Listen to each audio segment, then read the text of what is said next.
After winning his history-making 16th Grand Slam singles title here last year, can Roger Federer hold on to his coveted Australian crown? He's still absolutely keen as mustard to win Grand Slam tournaments, and that's all that matters. He doesn't care about world #1 ranking anymore. He gears his whole year around the majors, and I think he'll be really hurting having not made a final since last year's Australian Open, and I'd put him right up there in the top 4. I think if Roger has a fire in his belly, he's capable of anything. And, you know, Roger could turn around and win 2 majors next year, and I wouldn't be the least bit surprised. Roger's Spanish nemesis, world #1 Rafael Nadal, who currently holds 3 out of the 4 majors, will be looking to reclaim the trophy he won in 2009. I think he's got every chance of winning here. The surface is perfect for him. When he was fully fit a couple of years ago, he won the Australian Open. It's certainly going to generate a lot of excitement around this tournament. I mean, he could be the 3rd player ever to hold all 4. And Rafa Nadal is the US Open champion. That'd be some feat, and I think he could do it. This is magnificent stuff. I've never seen anybody so intense on a daily basis, whether it be on the match court. I go and watch the guy practice in between days at the US Open or the majors, for example. I mean, he blows me away with his intensity. He's still improving. The sky's the limit for this guy. He's unbelievable.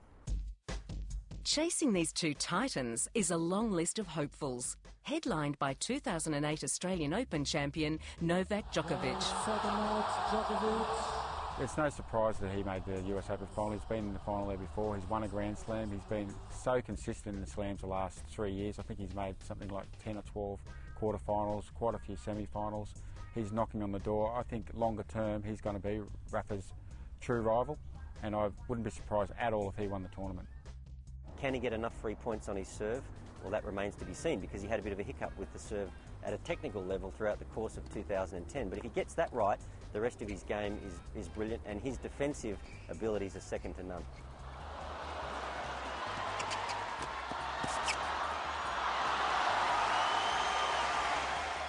'09 US Open champion Juan Martín del Potro will be looking to recover from injury and challenge in Australia.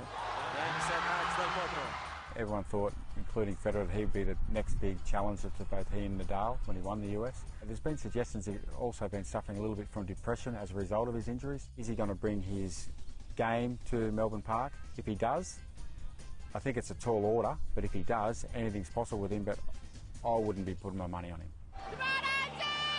There's also Andy Murray, the feisty Scot, who played some sublime tennis here as runner-up last year. But he is still hoping to break his Grand Slam drought.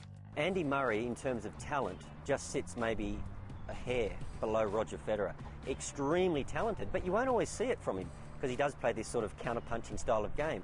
Top 3 of the top 10 shots at the Australian Open in 2010 were all Andy Murray. He can be a highlight reel if he chooses to be. Wonderful athlete, incredible skill with his hands, and he's got a great imagination. You have got to be kidding. He needs to attack more on the big points. He has to have that belief to pull the trigger, to go down the line. If he can do that, if he can actually have that belief to attack at all costs, I think he can contend. The Grand Slam of Asia Pacific usually produces a charge from a dark horse. Jo-Wilfried Tsonga had one hand on the trophy in 2008, and Fernando Verdasco came within a whisker in 2009. This year, Robin Soderling, Nikolai Davydenko, Thomas Berdych and Marin Cilic could all upset the pecking order. Well, I'd be very surprised if the winner didn't come from the top 4, in fact. I'm not going to consider Del Potro as a chance. But if you had to go for a smoky, perhaps Robin Soderling. He's been knocking on the door, and you know, at some point he's going to win a Grand Slam, I believe. He's got too big a game not to. And also maybe the Frenchman, the exciting Frenchman, Gael Monfils, obviously coached by Roger Rashid, who took Leighton Hewitt to a couple of Grand Slam finals. He's close. It's all up here with him. Hi, welcome into ESPN.com's Digital Serve, and with ESPN.com's Greg Garber, I'm Chris McKendry with a look ahead to the women's tournament at the 2011 Australian Open beginning Sunday night, January 16th, East Coast time on ESPN. Serena Williams, still recovering from her foot injury suffered last summer following Wimbledon, is not in the tournament, making a wide open field that much wider. Without Serena, who do you favor? That's a good call. Serena's won 4 of the last 7, and it just feels empty, doesn't it? It's a funny slam based coming after a very funny 2010.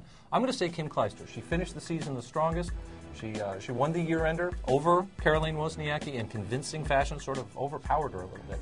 I'm going to say that she comes in with the most momentum. Okay, and there's Justine Henin, too. She turns 29 this year. Her comeback that she made last year, great in Australia. We thought a lot was coming in 2010, but then she had an elbow injury, and she's yet to say she's 100%. And she's becoming increasingly brittle. You know, her advantage over the big girls, you know, in her prime, was that she could outmove them, she could outmaneuver them, she had all the shots, all the variety, and she's just a little brittle. After her retirement, she came back a little fragile. She's got injury issues now. I don't know if she's going to win another slam. So where does this Grand Slam, if you favor Kim Clijsters, leave Caroline Wozniacki and her attempt to legitimize her #1 ranking in the world? She's yet to win a Grand Slam. Yeah, I think you look back at the year-end result.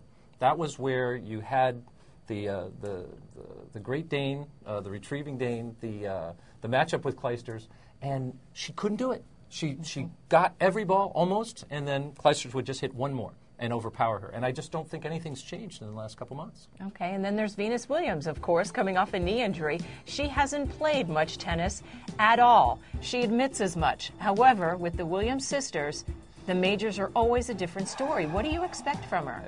This is another situation of an older player. Venus is 30. That changes the dynamic a lot. She hasn't played a real tennis match in 4 months when she steps on the court in Melbourne. No tune-ups, unlike most of the other players. So she didn't get to a final last year, not once. I really think she's sort of over the top, going down. Okay, but as much as we talk about the older players, mind you, Kim Clijsters at 27 last year was the youngest Grand Slam winner of them all last year. That's right, with Schiavone. Yeah. So it should be a great tournament. It gets underway Sunday night, January 16th, 6:30 p.m. Eastern Time. Day 1 coverage live from Melbourne. You can see it East Coast time here in the U.S. For Greg Garber, I'm Chris McHenry.